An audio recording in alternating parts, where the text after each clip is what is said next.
Les métiers, l'artisanat.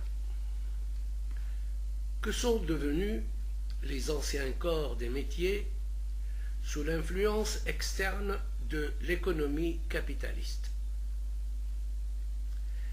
La société pré-industrielle, dont il fait partie, a subi de grandes transformations par le contact avec une société plus développée, mais a résisté en raison de sa grande cohésion. Un bon exemple de cette permanence est fourni par la fabrication et la vente de chéchia, le chapeau tunisien, une vieille industrie andalouse vigoureusement implantée à Tunis. Les débouchés intérieurs et extérieurs, en Libye notamment, qu'elle a su conserver malgré les crises, les concurrences et les transformations vestimentaires, lui ont permis de protéger son organisation de la production, élaborée dans la pratique des anciennes techniques et fixée par les statuts coutumiers. Mais il y a moins d'apprentis, signe de l'éclatement d'anciennes structures devant la modification du style de vie urbain. L'établissement du protectorat français, qui ouvrit largement la Tunisie aux produits industriels européens, et surtout l'installation d'une société de type capitaliste, précipita le déclin d'une économie urbaine déjà languissante du fait d'une longue crise qui sévit depuis la moitié du XIXe siècle. Conflits de niveaux de production, conflits de sociétés et de cultures, le refus d'adaptation globale a été une nécessité d'être. Rien n'est plus significatif de cette résistance que le refus des artisans d'adopter une modernisation des techniques de production, car une telle option aurait exigé une transformation de toute l'organisation de la production, un regroupement des unités de production, donc un bouleversement des anciennes structures économiques et sociales. Bref, cela aurait exigé la disparition de l'artisanat pré-industriel. Le repli sur la clientèle la plus pauvre et sur la médiocre imitation des produits industriels qu'impose la conquête du goût européen, l'achat de matières premières fournies par l'industrie est mal utilisé, l'emploi des rebuts d'une civilisation dont on veut se protéger n'en sont pas moins autant de signes de la domination de l'économie capitaliste. La qualité baisse, l'esthétique se perd parce que les artisans cherchent à rester compétitifs, non par une amélioration technique, mais par une réduction des prix de vente et éventuellement des prix de revient. D'où, au bout du compte, une baisse de la demande qui accentue le déclin des procédés de fabrication et de l'ancienne organisation, tandis que la baisse du niveau de vie des artisans contribue à accélérer le processus cumulatif de désagrégation dont elle est aussi une des manifestations. Cette évolution a naturellement favorisé les activités commerciales, qui sont au service de l'écoulement des produits industriels aux dépens des activités de production. D'autre part, la clientèle la plus fidèle, appartenant au secteur rural, l'animation de marché est étroitement soumise au rythme et aux aléas de la production agricole. En ce qui concerne la formation des prix et l'organisation du marché, la dégradation des anciens mécanismes de vente favorise encore le commerce aux dépens de la production. Le soutien de l'État, au cours de l'élaboration des plans successifs et de leur application, a provoqué une mutation dans le secteur artisanal qui en a bénéficié et a abouti à un clivage entre un artisanat artistique coûteux, orienté vers une clientèle touristique européenne, et un artisanat utilitaire qui résiste de lui-même avec sa clientèle pauvre ou qui répond à l'engouement traditionnel d'une clientèle locale riche, en particulier par le biais du reflux dans la religion et la tradition.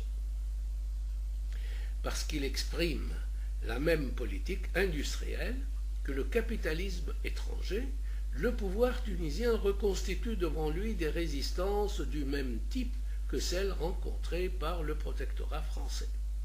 Des exemples récents ont montré les difficultés suscitées par certaines interventions qui se veulent à la fois aide et intégration. Depuis qu'un certain équilibre entre travail agricole et travail artisanal, réalisé dans le cadre d'une économie de subsistance, a été rompu, des artisans, des potiers par exemple, ont essayé de se tourner de la ville vers la campagne, mais ce n'était qu'un refuge de misère. Face au développement de l'économie monétaire. En outre, la création de coopératives a créé un malaise accru car elle a précipité la décomposition des structures de production sans pouvoir ni supprimer le sous-emploi, ni par conséquent les détacher des commerçants usuriers auxquels ils ont recours à l'intérieur des relations villageoises.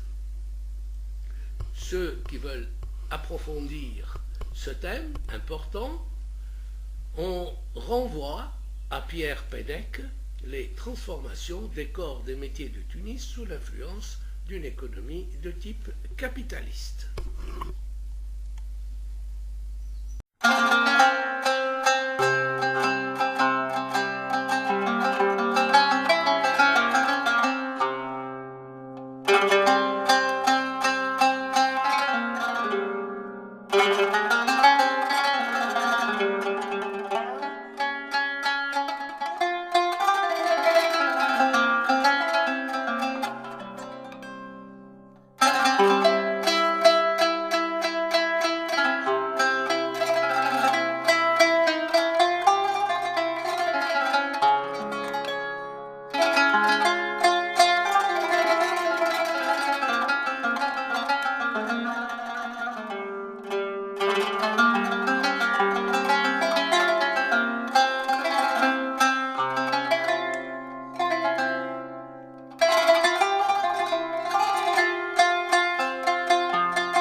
Thank